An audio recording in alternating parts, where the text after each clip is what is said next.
got me. Oh, wow. It looks like we've been having a lot of fun in here. Can you guys please help me hurry and clean up so that when Dad gets home, we can surprise him with a clean house? Yeah! Awesome. I love the attitude. Wow, it's really a great thing to see so many kids obeying so quickly. Great. Thank you. Well done. I'm good. Ding, ding, ding.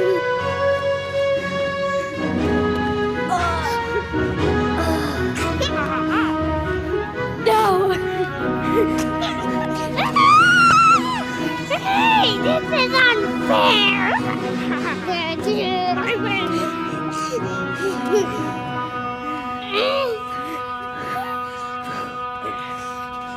Hey, sweetie.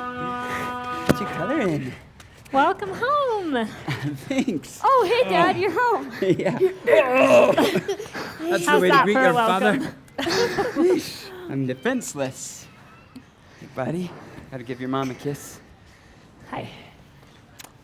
So, how was your day? Good. We learned that Patrick Henry wanted to die. Wait, he wanted to die? Uh-huh. What? Rather than give up his liberty. Yeah. We learned about him in this book. That makes a lot more sense. Gentlemen cry peace, there is no peace. Why stand we here idle while the battle rages on? Is life so dear, or peace so sweet, to be purchased at the price of slavery? Give me liberty or give me death. I won't live another moment bound in chains. This will be my plea till all men are free. Give me liberty or give me death. Oh, a dramatic ending. Oh, wow. Whoa. I'm impressed. That was incredible. How long did you practice for that? Oh, if only everyone was as passionate about liberty as Patrick Henry and That's others. enough.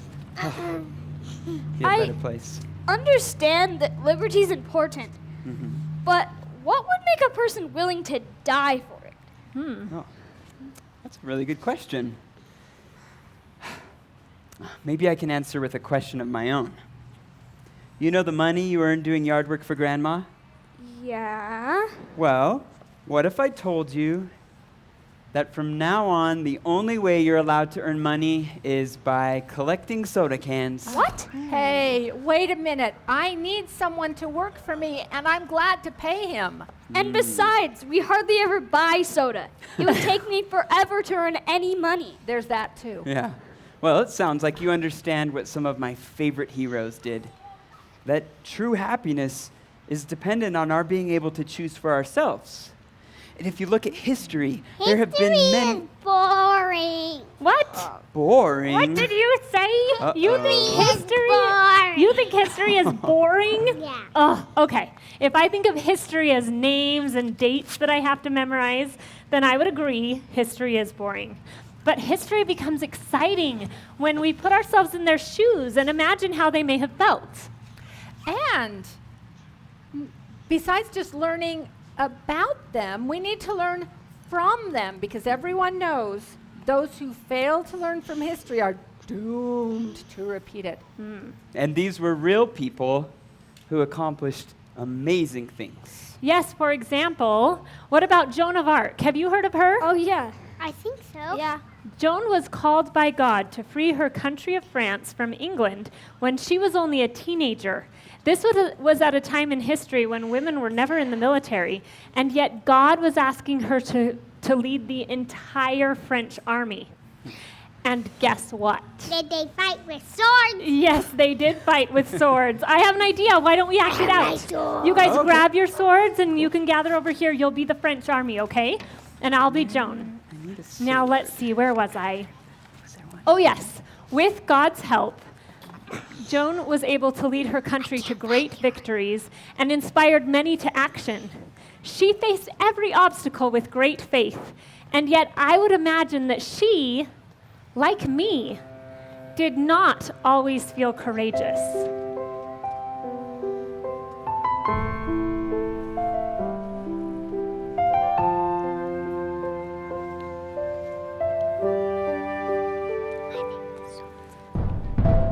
I'm just a girl, barely old enough to leave my family, yet I know you've chosen me.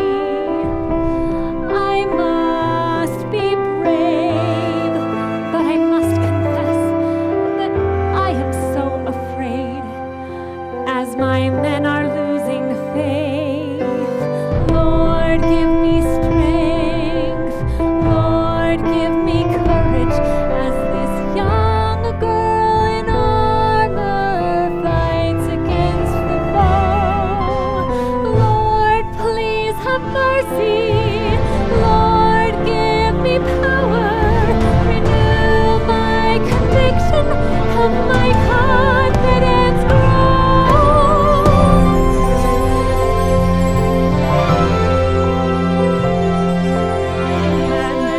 I'm tired, discouraged, wondering what we're fighting.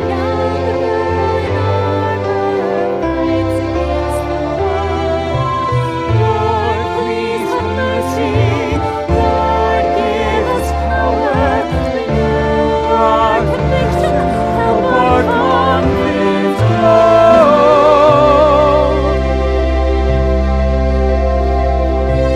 Take courage, God is with us as we fight this bloody Fight this bloody war. Your banner wave before us, showing what we're fighting for. What we're fighting for our homes, For our families, for our God and liberty. Lead us onward into battle, all our faith we place in Thee. While my quest was formidable, time and again I felt God's hand sustain me as I faithfully obeyed Him. In one instance, it was revealed to me that I would recover from a severe injury. Sure enough, I was injured in the throat by a crossbow bolt. This should have been fatal, yet I was miraculously preserved to lead my troops again. As now into battle we triumphantly go. On to victory! I think that's exactly what they said. I think you're right. Oh, thank you.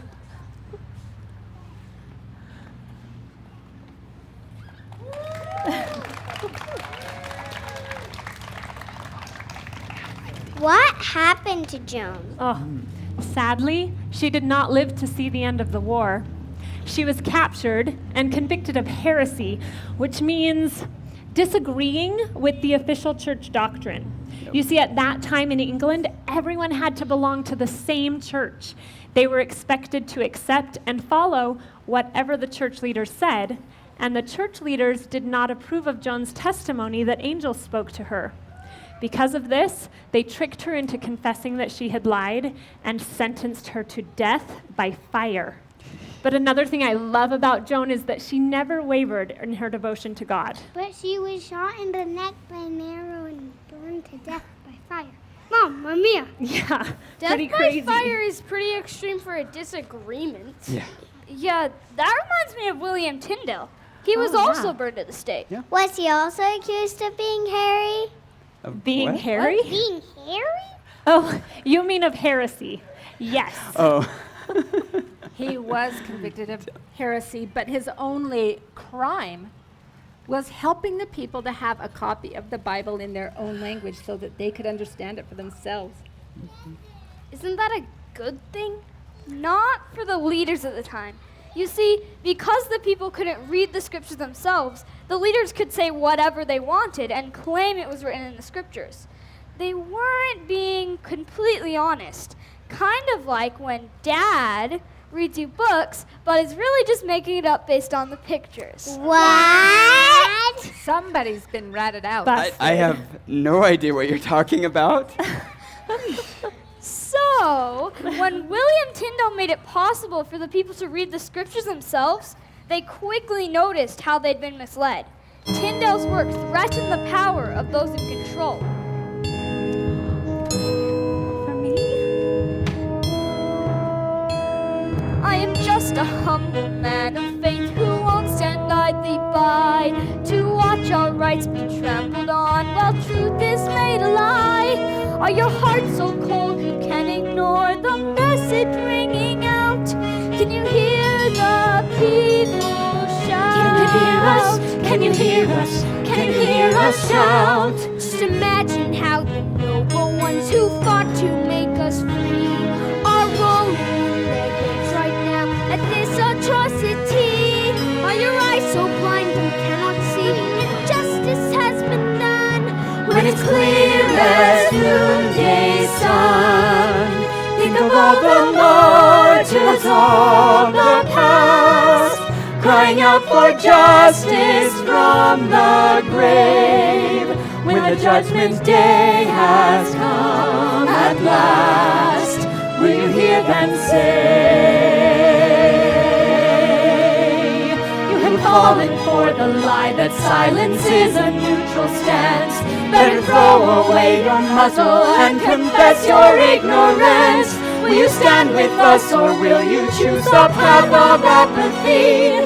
Will you join our heartfelt plea? Join with all the martyrs of the past, crying out for justice from the grave.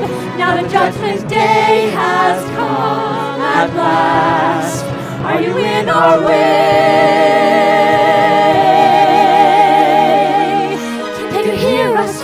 Can you hear us? Can you hear us shout? Can you hear us? Can you hear us? Can you hear us shout?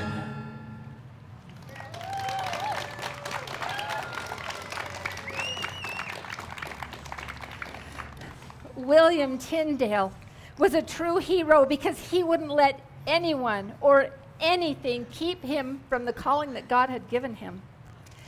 We all have a divine calling as well, and it's up to each one of us to figure out what that is. I hate to interrupt, but could somebody untie me? Nah, you're fine. Oh, thanks. Thank you, buddy. I'll take that. Before we leave the subject of William Tyndale, I want to point out to everyone that his work could not be silenced by his death. People in England started reading the Bible for themselves, and they started separating themselves from the Church of England. One group was from Scrooby, England, and they decided they would try again in Holland, where they might be able to worship freely. But things weren't better there. They were impoverished and starving, and they were being pressured to abandon religion altogether. Just think of how those poor mothers must have felt.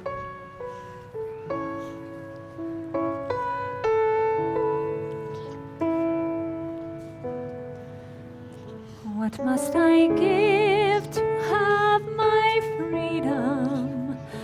What is the price that I must pay? All that I own, what must I lose? What will it take? What must I give to worship freely? What is religion without faith? In all their rules, I could not feel heaven's embrace. We sold everything we had for our escape, hoping for a better life across the sea. Now we're left with broken dreams of a brighter day, but dreams won't feed our children.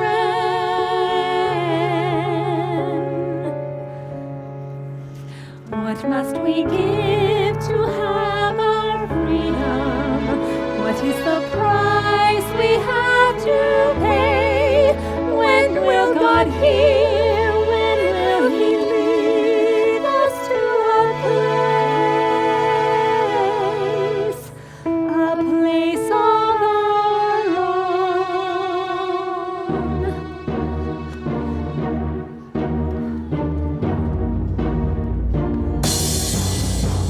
It's more like a nightmare than a dream, for we, the poor screwy, have only got a scrap to eat. We work and we slave for the social elite. We have rags on our backs, forced to beg in the street. It's hard for us to understand. Please, God, take us by the hand and lead us to a place of Our people were hung before their beliefs. Bibles were burned in school, even Holland off the snow. For now we endure such moral decay. Our children are taunted and tempted to stray. It's hard for us to understand. Please, God, take us by the hand and lead us to a place where we can be free. Oh, can you just imagine it? What is it gonna be like? It's going to be glorious. A place of our own, far from tyranny's hand, blessed by God's holy grace. Is there such a land? We've got to get out. Please, God, help us flee a new land, a new world. It's more like a nightmare than a dream. We can't return to Scrooby, but we must leave this land. Please, God, take us by the hand. Lead us to a Lead us place. to a place of our own.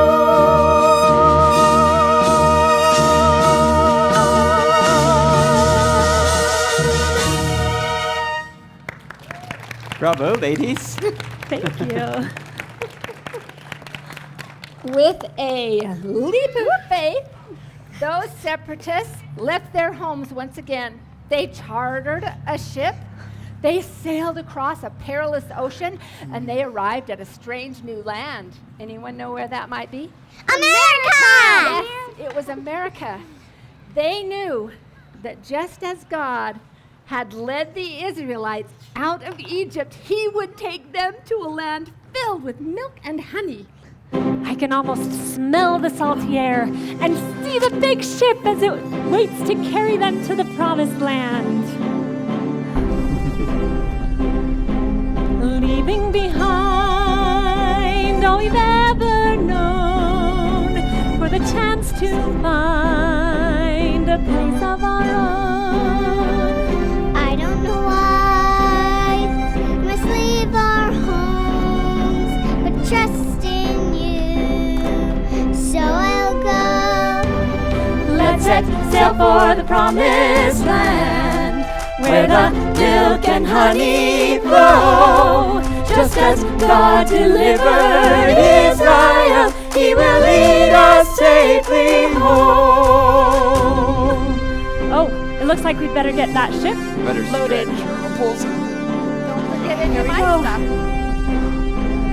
Cargo on board, and our bags are packed.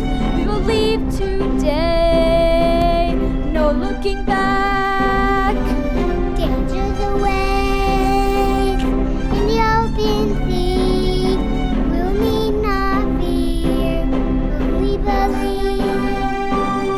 Let's set sail for the promised land, where the milk and honey flow. Just as God delivered Israel, He will lead us safely home. I think we're just about ready to go. I think Hey, so. we- Look at that sail. We do need a captain. Oh, true. We've set our course, are the sails unfurled? Aye, aye, Captain. Good winds lead to a bright new world.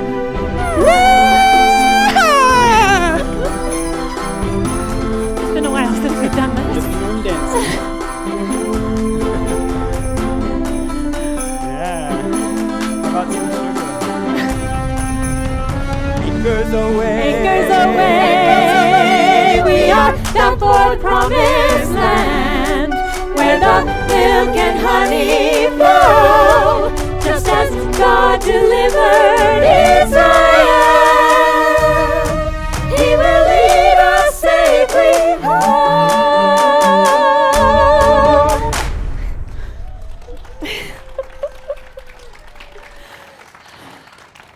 Great job. I love that explosion. While they were hoping for a land filled with milk and honey, the separatists quickly learned that life in the new land was not without hardships. In the first place, they didn't know how to grow crops in this new climate. The people who already lived here weren't too thrilled that they had come, and they were exposed to brand new diseases. Thank you. We are actually descendants from a Mayflower family, the Fullers. Edward and his wife died that first winter, and little Samuel had to be raised by his uncle. Yeah. Sad. It was I didn't know that. tragic. Yeah, more than half of the separatists died. But in the eyes and the hearts of those believing people, they knew they had been led by the hand of God. And eventually, they persevered. And they became more prosperous than those first separatists could have dreamed.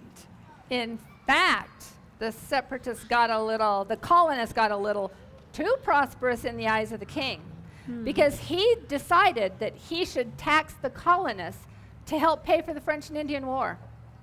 That seems reasonable. I mean, the king was protecting the colonists, right?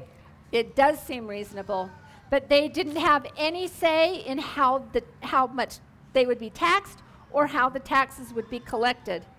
In the end, the taxes were way too high, and it forced them into a depression, crippling their economy completely. Yeah, it kind of reminds me of earlier when we were talking about you doing yard work for Grandma. Well, without my tools, would you be able to really do the work? No. So, doesn't it seem fair that I should get, a cut in the earnings? Sort of a dad tax? I guess that's fair. Great. So, from now on, you owe me half of everything you earn. Half? What a tyrant. Well, too bad. I'm the dad, and I say half's what you owe me. Unless you want to buy your own tools. Half does not leave me with enough to make the job worth it. When you mentioned a dad tax, I was thinking like 5 or 10% on the chores that actually require your tools. So, you'd like a say in the terms of the tax? Yes? Well, that's what made the taxes imposed by the king so unfair. The colonists didn't have a say. We call that taxation without representation. And when the colonists protested, as you just did, they were met with further injuries. That's when the colonists declared that they had danced with the king for long enough. Oh, I think we need a king. Grandma should be the king. Yeah? Is that because y'all think that I'm really good at telling people what to do? No. I don't know. I feel another song coming on. Let's dance. You take away our rights, you trample on our freedoms, your laws have become unbearable. Why all these usurpations, your majesty? You take us overseas, deprive us of a jury, and try us for pretended offenses. You protect your own soldiers from punishment. That's right. And at our expense, you keep a standing army and treat us like we're prisoners of war. You impose taxes without our consent, your majesty. You cut off our trade, you plunder our seas, you ravage all our coasts and burn our towns. I am the king, and you are all my subjects. Say yes to my every command. It's no, your majesty, it's war, your majesty, a revolution, your majesty, for you are guilty of tyranny. dance with you is through. Good riddance.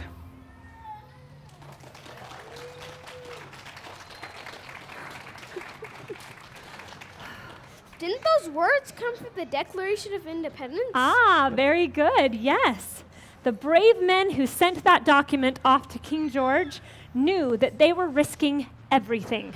When they signed, they pledged their lives, fortunes, and sacred honor. Sign with all your hopes in life, as husbands and as fathers, as men, with our names to the parchment. Sign by all your hopes in death, and even if the gibbet's ropes around your neck, sign and die without regret. Sign, it may take all you've got, your treasure and your blood may be the price to pay.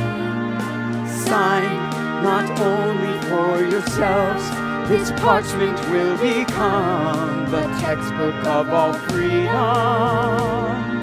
Sink or swim, live or die, survive or perish. I give my hand and heart to this. These words will go forth when our bones are dust. To the man in his workshop they'll speak hope. To the slave in the mines, they'll speak freedom. But to coward rulers they'll speak words of warning they cannot ignore. There, His Majesty can now read my name without glasses.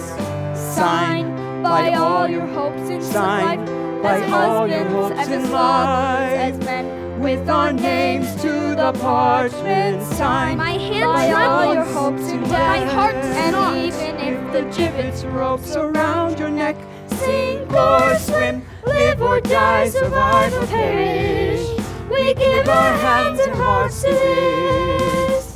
These words will go forth when our bones are dust. we hold these truths to be self-evident, that all men are created equal, that they are endowed by their Creator with certain unalienable rights, that among these are life, liberty, and the pursuit of happiness.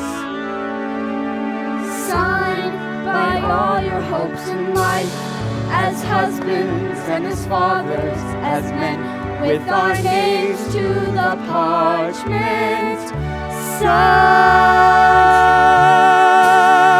Sign. Well done, gentlemen.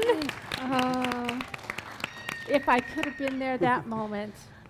Yes. The signers were renowned and educated men of means. But by the time the Revolutionary War came to a close, nearly half of them had lost their lives or fortunes. Many died in rags, and others were executed as traitors. They are a great example of doing not that which is easy, but that which is right. I think it's important for us to remember that all of the people that we've talked about today were just that, people, just like you and me. And while in hindsight we see the great things that they did, that doesn't mean that they didn't experience difficulty. They had weaknesses and experienced failure. What set them apart, what made them heroes in our history books, is that they didn't give up. Yeah. When I feel discouraged, you know who I think of? George Washington. I love him. Me three. That's awesome. You know why? Because he was an inspiring leader who knew how to overcome failure. Take the crossing of the Delaware River. It was Christmas of 1776. General Washington commanded his chief of artillery, the portly Henry Knox, to develop a plan. You know what? We're going to need a Henry Knox. I'll be Henry. Yeah? I Okay. don't know if he's portly enough. I'm What can we do portly about Do enough. you know what portly means? Fat. You're right. Okay.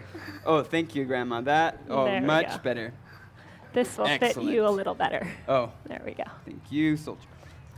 As I was saying, he commanded his chief of artillery, the portly Henry Knox, to develop a plan to get his army safely across the river in secret. Let's get some weapons there. A brisk wind blew, turning rain to sleet and snow. The Continental Army had suffered many demoralizing defeats. They were cold and hungry and ready to give up.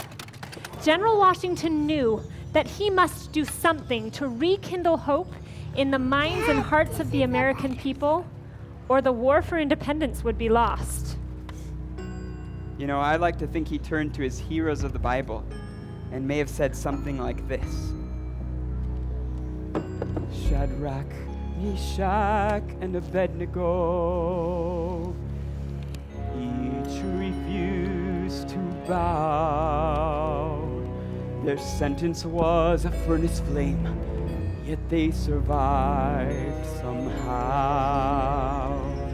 Believing God could save them, not knowing if he would, they trusted if they lived or died, their sacrifice was good. They would never surrender, they would stand for the right, not abandon the truth or shun the fight. And with God as their witness, they faced the flames and all recalled their names. And Daniel in the lion's den was left alone to die. Yet Daniel played with lion's den just like a little child. Did Daniel know that God had caused the lions to be tamed? But witnessing this miracle, The people's hearts were changed. He refused to surrender, freely offered his life. When most would have conformed, he sacrificed. And with God as his witness, he knelt to pray, and he proved what comes by faith. So though our numbers may be few, shall we refuse to fight? No! God makes impossible possible and will for you and I. Are we men or mice? Will we give in to fear? Now that's the spirit. Though it's cold as ice, our hearts burn with desire. Well said, young man. We will face our foes, look them straight in the eye. Men, tyranny is not easily conquered, yet the harder the conflict, the more glorious the triumph. We will never surrender. So though our numbers may be few, We will stand for the shall we refuse right, to fight? consecrating our lives for truth and light. And with God as a witness, we'll stand like them. We'll stand like them. Into lions' dens, We will never surrender. into fiery flames. We will prove what comes by faith.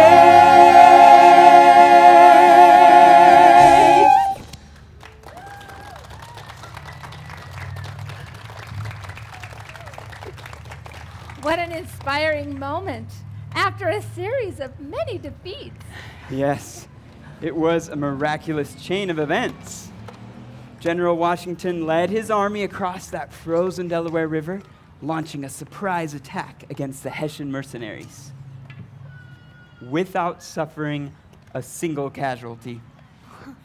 That victory at Trenton was exactly what the colonists needed to be able to continue the Revolutionary War. They got more support from the people, soldiers started re-enlisting, and France decided to come to our aid. Were there any girl heroes in the war? Of course. One of my favorites was Mary Hayes, also known as Molly Pitcher, because she carried water to the men on the battlefield. She also did their laundry and fired a cannon for her husband when he was wounded. Or how about Lydia Dara? Oh, yes. Her home was taken over by the British Army, and she would secretly listen in on their meetings. She found out that they were planning a surprise attack on General Washington and his forces, and she walked 25 miles in a single day to warn him. 1 mile is already a lot for the 20. Yeah, that is a lot, right?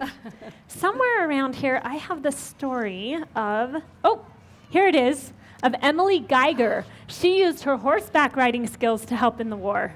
I love the story of Emily. Do you mind if I tell this one? Not at all. Okay, we need an Emily, I'll be her. and we need a Gonna General find your Green. horse? I'll be him. Okay, come on, General Green. General Green needed to get a message to General Sumter asking for reinforcements.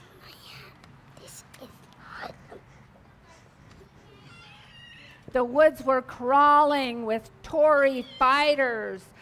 Those were Americans that were fighting on the British side. None of the men in the area dared to take on the task. But then, brave Emily Geiger volunteered.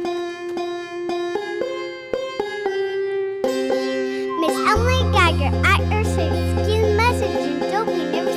No, you stop, girl of 18. Let me go, please, General Green. Shocked, but also quite delighted, he agreed and then provided a secret message rolled up tight, and off she rode into the night. Giddy up, Emily Geiger. Race through the trees like a stealthy tiger. Don't get caught by a Tory fighter. You've got a message to convey. Giddy up, giddy up, giddy up. Giddy up, giddy up, giddy up. Giddy, giddy, giddy, giddy, giddy up. If you are caught, you'll surely pay. You there, halt! My cover's blown. What are you doing in these woods alone? I'm here to visit my uncle, sir. A likely tale. Just look at her. She's blushing. I have nothing to hide. Call that woman in the house nearby. She'll search you well, head to toe. If nothing's found, we'll let you go. They locked Emily in a room. Would she face a traitor's doom? If a message they should find, she'd be hanged as a rebel spy. In a sudden burst of light, the answer came to the maiden's plight. She must quickly memorize and tear the message up in time. Chew it up, Emily Geiger. Swallow those words like a hungry tiger. Courage strong, you freedom fighter. You've got secrets to conceal. Chew it up, chew it up, chew it up, chew it up. Chew it up, chew it up, chew it up, chew it up. Chew, chew, chew, chew, chew it up. Swallow. Quick to swallow, the search that followed led the Tory men to say, We're sorry, miss, for our mistake. Please let us help you on your way. Emily on her horse again made her way to Sumter's men. She remembered what to say. Emily Geiger saved the day. Giddy up, Emily Geiger. Race to the trees like a jungle tiger. Wait, whoa. Great song and all. I hate to interrupt it, but this book says her name's pronounced Giger, not Geiger. What? No, I have always said it that way. We can fix it, right? I mean, there have to be some other words that rhyme with Giger. Giger. If I could Google it, I'd probably say eager. But that wasn't it. No. What about? No, that won't work. Well, I got it. Giddy up, Emily Giger. Filled with courage, always eager. I love it. Trusting God to bless and keep her. She had a message to convey. Giddy up, giddy up, giddy up. Giddy up, giddy up, giddy up. Giddy, giddy, giddy, giddy, giddy up. Emily Giger, Geiger, either. Save the day. Yay! Oh, that was so much fun. It was. So, I imagine it may not have been that fun for Emily, Well, no. getting caught and then having to get back on her horse again. I bet she wondered if she could succeed. Well, the entire revolution was a long shot. Not only did they have to win an impossible war, but then they had to lay the foundation of a brand new form of government. I would imagine that everyone was probably feeling quite a bit of doubt and worry. Summed up well by Benjamin Franklin. Do you guys remember him? Yeah, I do. He was the one who's like, I'm flying a kite in a thunderstorm. Technically true. Close. Except he didn't die. I'm still alive. Why don't you be Benjamin Franklin? Okay. Benjamin Franklin was a brilliant scientist and inventor and diplomat. He was instrumental in the signing of the United States Constitution and the Declaration of Independence. And it was during the months of debate at the Constitutional Convention that Benjamin Franklin often pondered the symbolism of the sun carved on the back of George Washington's chair. With so many differing viewpoints, he wondered if the states would ever be united. We can all relate to that, right? I mean, just in our small family right here, we have a hard time deciding on what to have for dinner sometimes. Yeah. So you wonder, how did they even do that, right? But these were virtuous men. And while their opinions varied, they were united in their purpose and their devotion to God. Their purpose being to create a government that would secure the blessings of liberty for all people. That was enough to invoke God's divine aid. Is this a rising sun or a setting one? I've often wondered as I looked upon that chair, and now it's clear to me, after all we've done, that this moment is a rising sun. Is this the dawning of a new day, when all the shackles of our past are turned to dust? Or as a quickly fleeting vision, is this the sunset before the dusk? Truly God has worked a miracle among us. Without him, such headstrong men could not agree. That's right. As the carver holds the answer to this question, God alone knows what our destiny will be.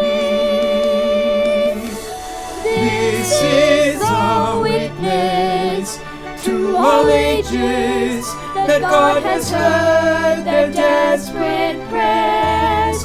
This day will stand in history's pages. We'll thank God that we were there. This is the birth of a new nation, which God has destined to be free. He has provided this foundation to secure our liberty. Is this a rising sun or a setting one? God only knows. And we shall see.